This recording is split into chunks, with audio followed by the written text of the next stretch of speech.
Hello everyone, কেমন আছো সবাই? তো আজকে আমার বোনের আশীর্বাদের মেনু তোমাদের সাথে শেয়ার করব। তো প্রথমে দিয়েছে ভাত, তারপর দিয়েছে ঝুরি আলু ভাজা, তারপর দিয়েছে মাছের মাথা দিয়ে মুড়িঘণ্ট ডাল। অনুষ্ঠান বাড়ির এই মুড়িঘণ্ট ডালটা দিয়ে খেতে কিন্তু খুবই সুন্দর লাগে। তো তারপর দিয়ে দিয়েছে চিকেন। তো চিকেনের পরে দিয়ে দিয়েছে, এটা হলো কাতলা মাছের ঝোল, আলু দিয়ে ঝোল হয়েছিল। তো প্রথমে দিয়েছিল কাতলা মাছটা, তারপর দিয়েছিল আলুর ঝোলটা। তো মাছ দিয়ে আলু ঝোলটা খেতে কিন্তু খুবই ভালো লাগছিলো। তারপর আমি আবার একটু ভাত নিয়ে দিলাম, চিকেনটা দিয়ে খাচ্ছিলাম। তো এখানে আমরা লাস্টে বসেছিলাম বলে একটু দেওয়াটা একটু গোলমাল হয়ে যাচ্ছিলো।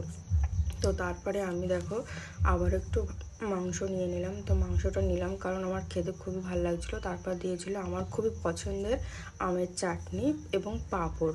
তো আমের চাটনি দিয়ে পাঁপড় কিন্তু খেতে আমার ভীষণই ভালো লাগে। তো আমাকে আজকে কেমন লাগছে অবশ্যই জানিও, আর ভিডিওটা ভালো লাগলে একটা লাইক কমেন্ট করতে কিন্তু ভুলবেন না।